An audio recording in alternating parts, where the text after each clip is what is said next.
When you're going away for these few days, it is absolutely the most important thing that you are disconnecting. This means that you are not on your computer, you're not checking emails, you're not checking social media.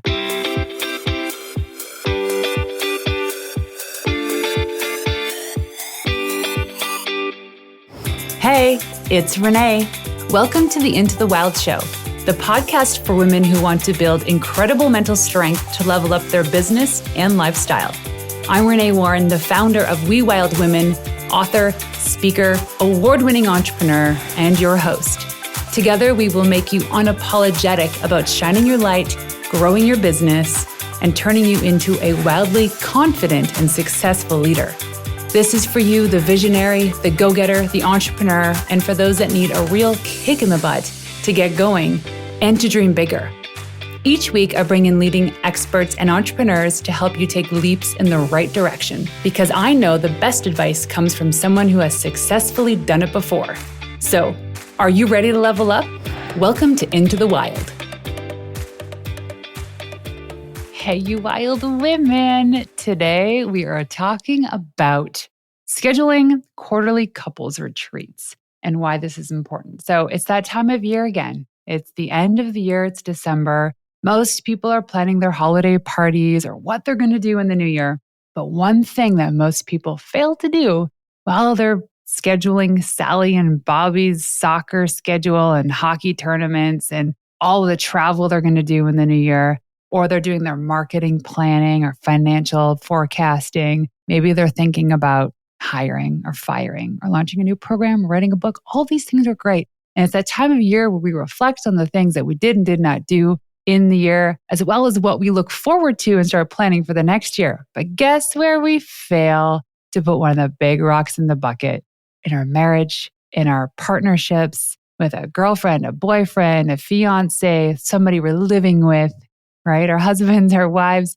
We forget that those two are some of the most important relationships, if not the most important relationships. So something my husband and I, Dan and I, started to do probably about 9 years ago is go on quarterly couples retreats. This is typically over a weekend, but it's really adjusts based on our schedule and things that are happening in our life, where we go away disconnected for a handful of days. 3 days is ideal, so that we can work on our relationships, can work on the stuff that's kind of coming up inside of us and share it with our significant other.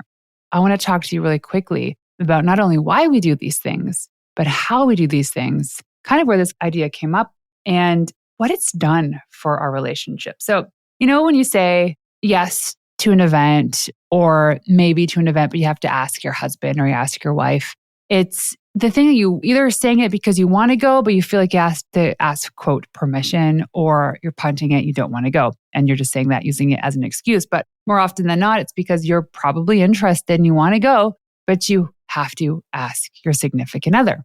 So one of the things that we do when we're doing these quarterly couples retreats, especially the one at the end of the year. So there's a couple others that happen throughout the year, but I don't want to say they're less significant, but there's not as much that goes into it. So the biggest thing that we do and why I look forward to this one the most in the year is because we get to plan out the next year. Now, you might think, gosh, Renee, that's a lot to plan out 12 months. In my life, there's just so many loose ends and things that change, and my life is very fluid.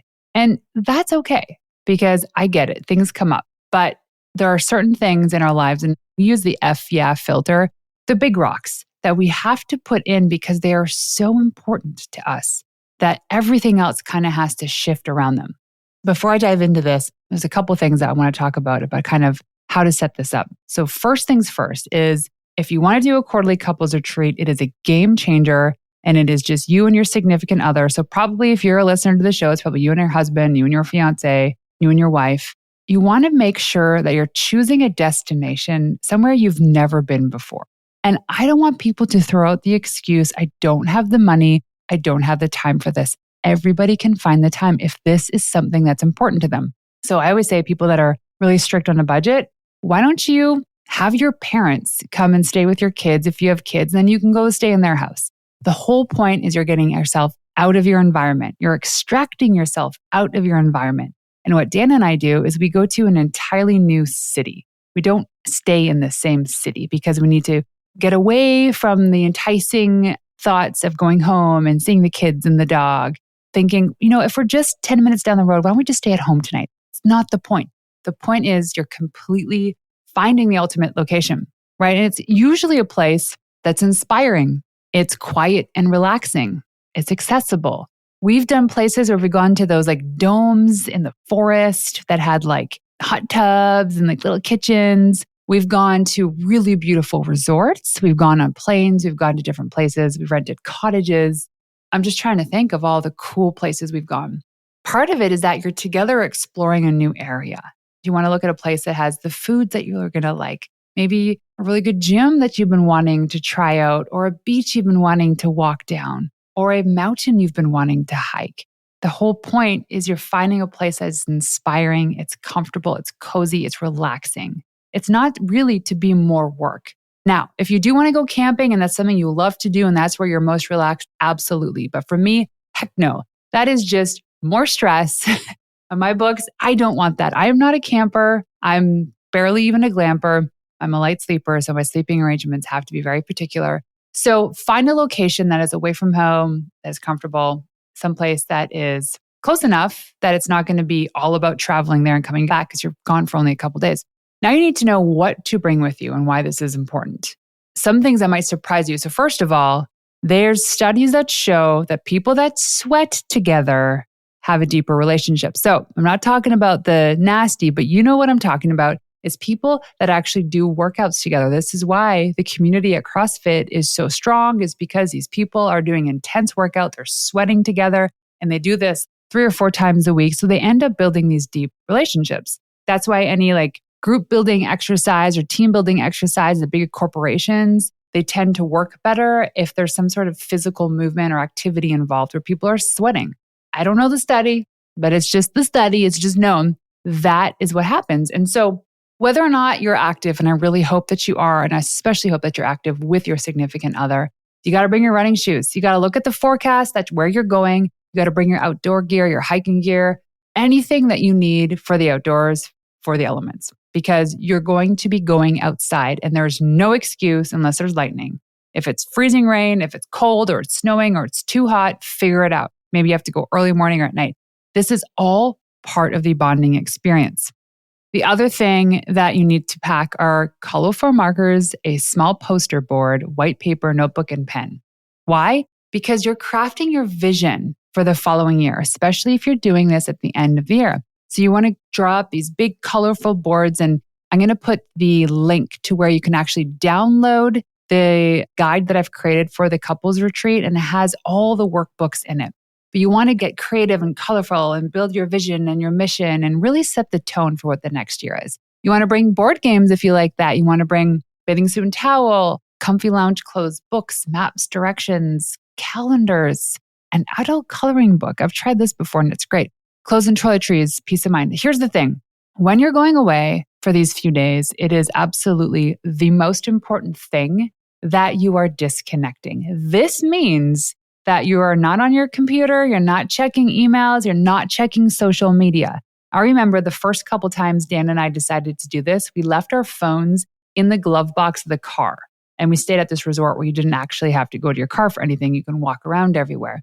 That was tough for me because at the time, the boys were only like 1 and 2 years old, maybe. And I wanted to check in on them. So it was aching inside. I was like, I wanted to check in. People are like, why wouldn't you just go and check in? Who cares? But the whole point is you don't want to be enticed into checking social media or emails. So we hid our phones in the glove box and we went to check in with our nanny every now and then. You don't have to go to that extreme. The first couple times it was really tough. Now it's just easy for me to just take my phone, bloop, turn it off, put it in my bag. What we do is we always share all of our contact information with our nanny or whomever needs it. While we arrive, we text them saying, hey, here's our room number. This is where we're staying. Here's the phone number. Here's the contact information. We live in a day and age where you don't need the cell phone to connect us. You can find somebody to find us if there's an emergency. And guess what? Knock on wood, there's hardly ever an emergency. We make ourselves believe that people always want to be in touch with us. And that's just not the truth.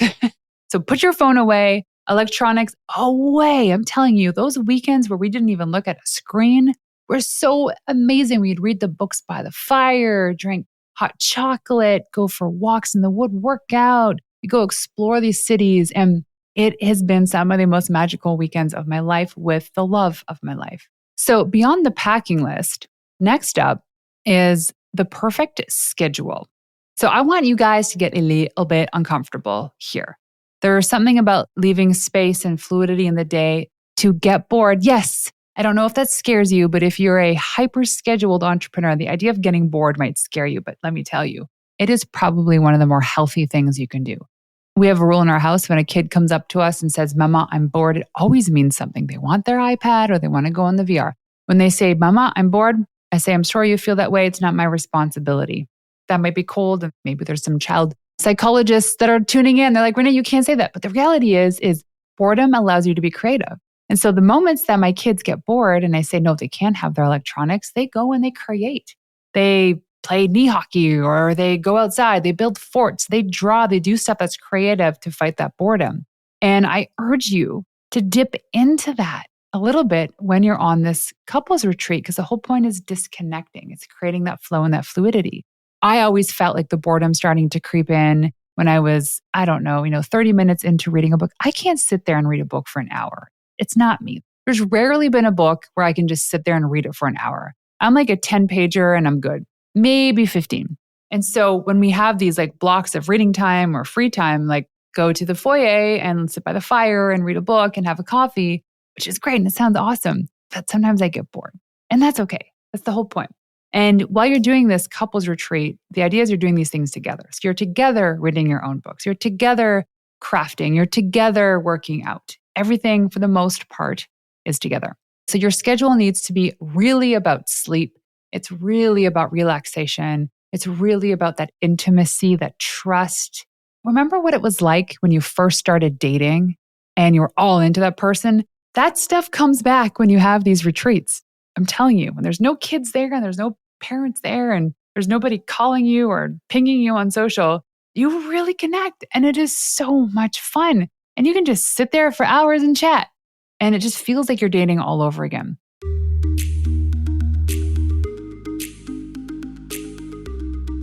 Question for you. What is something that helps to build reputation, increase demand for your expertise, expand your network, increase your credibility, increase relevance, allows you to take better control of your message and perception, helps you to get more recognized, and is the most trusted form of marketing out there? It's public relations. And I know if you're listening to this show, it means that you are ripe and ready to unlock the next version of your business. I also know that you probably don't have an extra $30,000 sitting around to hire an expert agency that can do this for you. What if I had a simple solution that could help you achieve all of the above without the hefty price tag? What if I told you that you could have a custom world-class PR strategy built for you in a day with all the necessary videos to show you how to implement and integrate the strategy into your everyday business function? How would you feel? Well, I've got some great news for you.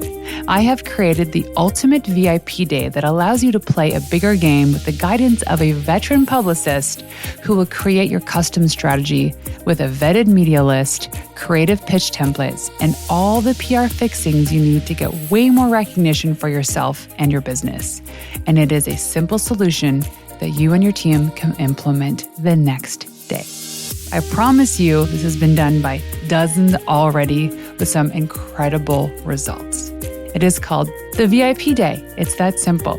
It is the We Wild Women VIP Day. If you go to wewildwomen.com/VIP Day to learn more, you can either apply or you can reach out to me on Instagram at Renee_Warren to learn more about the VIP Day and how this can help you and your brand unlock the next level. That's wewildwomen.com/VIP Day. The other thing we love to do, because we love a good massage, is book some time at the spa. Our filter typically are places that have hot tubs or spas. We get a couple's massage together. We'll go to the hot tub together. We'll go swimming together. Those things we love to do. Outdoors activities all the time, sweat it out. The best way to explore a new city is to go for a run. So we'll always throw on our shoes. And if it's a winter time, we'll go walk around or we'll jump in a cab and we'll ask him, like, where's the cool place to go? Bring us there. Or what's the best restaurant to go to? Just get exploring. Or as I say, ABC, always be curious. Be curious about where you're going, who you're with, why you're there. So once we're like kind of settled, usually it takes about like the first day and a half to really just relax and start disconnecting. That's when you can start doing the work that's found in the workbook. We call this family planning or planning, whatever it is. It's really looking at what is this ideal life that we want to create. It's not like you create this plan once and you set it and forget it, and that's cool. That's where we're headed. That's the plan. It changes. But what does an ideal life look like to you? So as a couple, we aren't destined to have the same dreams and goals, and that's okay.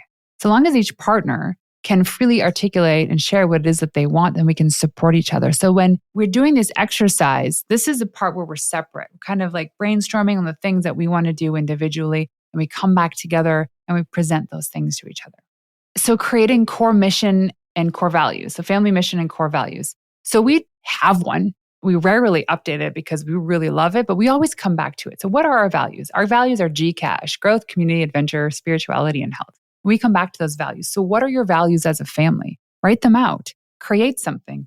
We actually went through the family brand program by our friends Chris and Melissa Smith, which was such an eye-opener, and we loved it. Absolutely had a blast doing the family brand. But coming back to this, it's like, what are your core values and what's your mission as a family? You can create this, and it could be wonky and stupid and silly, but it's a reflection of you. And it's also great when you come back to teach your kids that it's a reminder of what you guys stand for as a family. So write those words down. And typically what we do on our weekly couples meetings is we give a little grade next to these things. So how were we with growth? How were we with community, adventure, spirituality, health? Where do we need to improve these things? And then we look at the patterns. Well, spirituality is crap again for the third week in a row. How can we instill more meditation or practices in our life that allows us to have more spiritual moments? You're creating kind of like the game plan for your family. The other thing is to create a bucket list. What are the big things you want to do this year? What do you want to accomplish? What experiences do you want to have as a family? We use this time to really jot down the places we want to travel. We typically try to visit 2 new countries a year. And so when we're looking at the year ahead, 2024, it's like, where do we want to go? Who do we want to go there with? Why do we want to go? What is it that we want to see? Here's the thing. When you write it down, you share it with people, it's more likely that it will happen. What's your bucket list? Do you want to crush a CrossFit competition? Do you want to draft your first book? Do you want to start a podcast? Don't write a huge list. Write a small but mighty list and then share it with your partner and then share it on social when you get home. Share it out to the world because, hey, maybe someone will step in. They'll help you achieve those things too. Your vision board. So I actually have one and it's a Canva image of a bunch of different things that are super meaningful to me. So the words that I've been using as of late to connect are consistency, commitment, capacity, courage, contribution, connection, and make it happen. And there's images of like healthy foods, podcasts I want to be up beside, skiing on a hill, on a boat, me drumming my dream car, which is a 1970 Chevelle SS. And when I look at this, because I actually print it off and I put it on my desk to review every single day, it's a reminder of what is significant in my life and why this is important to me. And nobody else ever has to see this. It has to be something that to me is realistic, is believable, and it's achievable. So your vision board is fun. I know it's so cliched for this time of year to do it, but let me tell you, if it's not just to do it for the sake of doing it, but you want to set yourself up for success and remind yourself, do it. It's fun. When we first started doing it the first couple of years, I'd actually physically go out and get a couple magazines. Remember those days where you would like create your dream board, cutting out magazines? No, now you can actually go online, use Canva, and you can find the right content for your vision board. Next up is your annual goals. So how we do this is we look at what is it that we want to achieve by December 31st of next year? How do we break that down into quarters and then into weeks? So for me, 1 year is like I want to compete in a CrossFit competition. This was last year, actually almost a year ago to the day. And that meant, okay, well, I have to probably go to CrossFit 3 or 4 times a week. So when I share this with Dan, my husband, it's like, if that's my commitment, that's 4 hours, that's probably 8 hours a week if you think about going there and back and all this stuff. That means that there's going to be days where I need his help with something at the house that he's not typically responsible for. I can't be afraid to ask up for it. If I really want to achieve this goal, he has to support me. And if he's not going to be there to support me, then you have to have the conversation. But if he can't be there to support you because of something else, then you come up with the plan so that he can show up to support you somehow. So when you talk about these annual goals, we tend to write a lot of stuff down. And listen, this is stuff that you need to reflect back on all the time. What are these goals? Is it lose weight, launch a podcast, write that book? And then what I use is a work back schedule. What does every quarter and every month look like for me to actually achieve these things? But here's the most important thing to remember in all of this too, is that just because you set this as an annual goal does not mean that you actually have to go through with it. If there's ever a point in time where things just does not feel aligned, you do not have to do it. An example is that a couple of years ago, I did 75 hard. I did it because my hallucination was that I was considered weak if I didn't do 75 hard because it felt like everybody was doing it. So when I committed to it and I shared it online, shared it with my husband, and everyone saw I was starting to do it, it brought so much anxiety to my life because it was stressing me out and trying to find the time of the days to do all the workouts. 45 minutes times 2 was a lot. It was a lot with parenting and business and all this stuff. Anyway, I still did it. But then I went into phase 1. So if anyone's done 75 hard, what it is a challenge for 75 days. You have to do 2 45-minute workouts. One has to be outside, drink a gallon of water, follow a diet, no alcohol, no cheat meals, read 10 pages of a book a day, take progress pictures. So that's for 75 days. And then right after that, ideally, you roll into what they call phase 1. So phase 1 is 30 days, everything I just said, plus 10-minute power list, a 5-minute cold shower, and something else, journaling or something like that. I can't remember. I calculated that it took me an extra 17 hours a week just to do this program. And for what? When I was done phase 1, they give you time, like a month or so between phases, but all of this adds up to being called the Live Hard year. So you end up doing like the 75 hard plus 3 phases within the same calendar year. After phase 1, I said, you know what?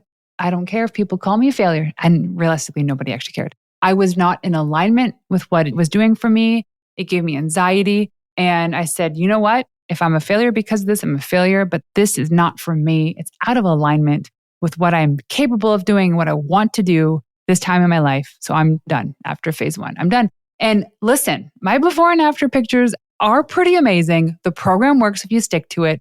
But also, all this to say, when you create these goals, you just don't necessarily have to go through with them if at some point when you've tried it all, it doesn't feel in alignment with what you want to achieve, then it's okay to pull the plug. It is really okay to pull the plug.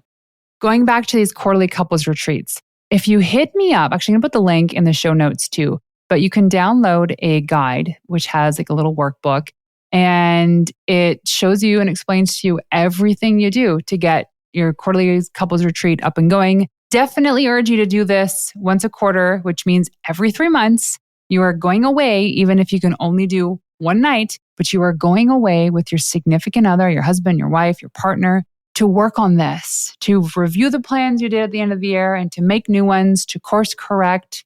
Or sometimes Dan and I don't even look at the work that we did. We just need to be together. So I'd love to hear if you are doing this, if you are scheduling this, please hit me up on social media, Renee_Warren, and let me know if you have any questions about the retreat, how you're doing it, how we've done it. If you have any questions, let me know. I will be happy to help you out. Until next time, ladies, peace out. So there you have it. Thank you for tuning in to another episode of Into the Wild. To make this girl happy and to help reach other women who are dreaming of starting their business, please leave us a 5-star review on iTunes and everywhere you listen in. Also, if you want to find me in the wild, check me out on Instagram at Renee_Warren. That's RENEE_WARREN. And leaving you with one of my favorite tips of all time, the best advice you could ever receive is from someone who has successfully done it before you. Until next time, ladies, peace out.